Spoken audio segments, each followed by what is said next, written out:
আমরা দুজন একটি গাঁয়ে থাকি, সেই আমাদের একটি মাত্র সুখ।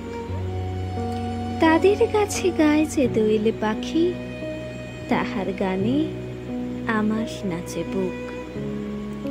তাদের দুটি পালন করা ভেড়া চড়ে বেড়ায় মোদের বটমূলে। যদি ভাঙে আমার ক্ষেতের বেড়া, কোলের পরে নেই তাহারে তুলে।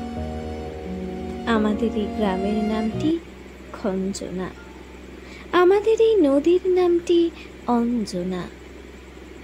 আমার নাম তো জানি গায়ের পাঁচজনে, আমাদের সেই তাহার নামটি রঞ্জনা।